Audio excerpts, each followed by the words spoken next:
Whitney Tilson 先生是巴菲特的老朋友和忠实信徒，他是凯斯资本的创始人，他曾经成功的做空 Lumber Liquidators， 而他本人呢，也是连续第17次来到巴菲特的股东年会了。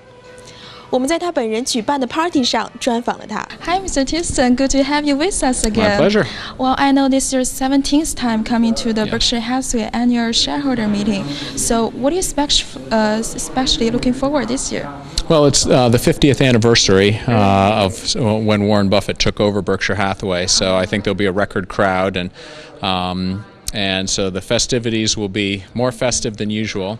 But I come every year to sort of recharge my value investing batteries by coming to listen to Warren Buffett and Charlie Munger, preach the timeless principles of value investing, and I find once a year that's good and healthy because I live in New York City, which is of course the center of all the investment universe, and it's sort of sometimes easy to get drawn into all the craziness of investing, and so come out here to Omaha, hear Warren and Charlie talk about just sound, long-term, value-oriented investing, and so I always learn new things. I learn a few new things, but mostly just the repetition of the timeless lessons that they teach. Great.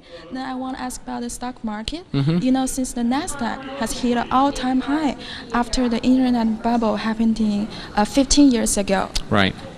Well, we know that Warren Buffett can, avoiding the tech stocks. So, do you still agree with him? Well, he hasn't completely avoided tech stocks because one of his largest holdings now is IBM.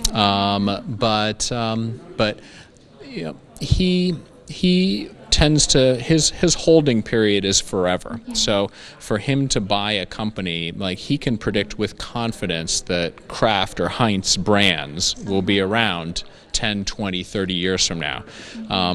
It's much harder to predict even the most prestigious and dominant tech companies today, like an Apple or a Google. You just can't say with the same degree of certainty that they will be around or still dominant 10 or 20 years from now. I mean, look at the tech giants of yesteryear, and many of them have gone away. So I think especially for someone like Warren Buffett, who doesn't claim to be a technology expert, it's smart of him to avoid a sector that he doesn't have a competitive advantage. I'd rather have him buy Kraft and Heinz all day long than to try and dabble in the tech sector. Okay, well then talk about expertise. I know you have made a fortune in restaurant sectors, the traditional restaurant sectors, like McDonald's and Yum Brands, right? Yeah, a long time ago. It's been a while.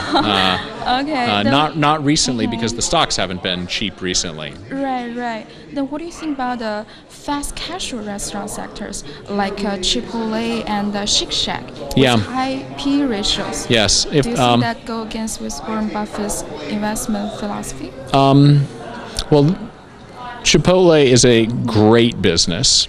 Shake Shack, it's too early to tell. It's a very small business, but obviously they've hit upon a good concept.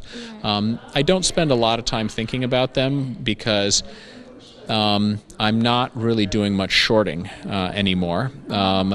I would be more inclined to short them than go long them, just because they're very much in favor. They trade at very high multiples, and I tend to look to short things, i.e. bet that they go down, in the most popular stocks trading at very high valuations. Just look at LinkedIn today, for example, which I didn't see where it closed, but was down massively.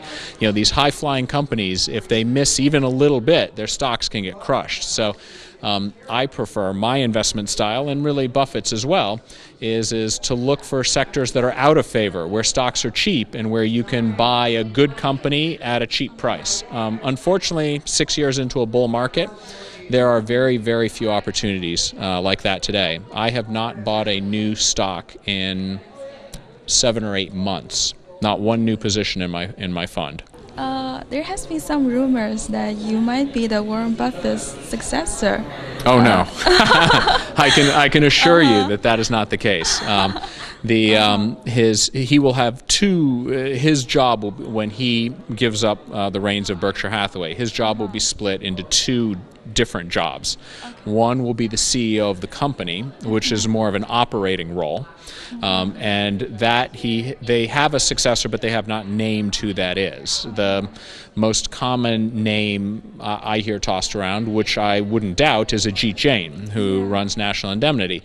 But then the other side of his job, the investing side, they have already appointed two people to that, Todd Combs and Ted Wexler.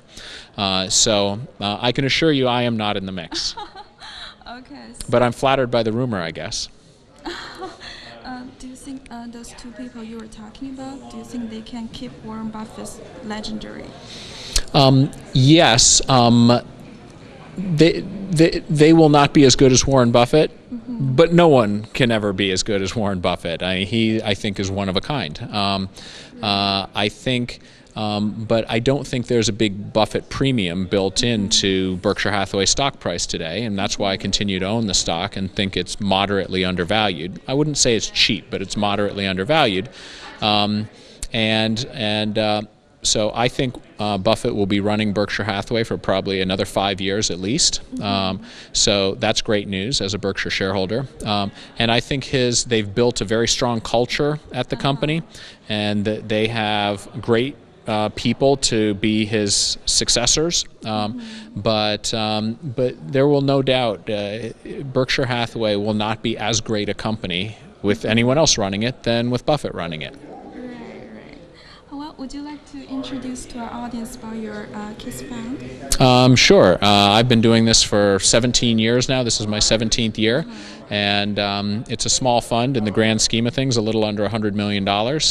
Try and do what I think Warren Buffett and Charlie Munger would do if they were running a small amount of capital, which is I look around the nooks and crannies of the market. Sometimes I buy big companies like Berkshire Hathaway, but other times very obscure little companies, because those are the cheap stocks that I can find in today's market.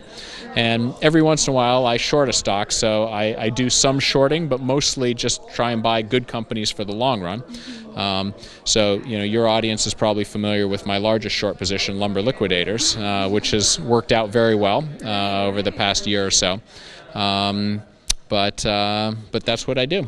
Thank you. Thank you so much for joining us. My pleasure.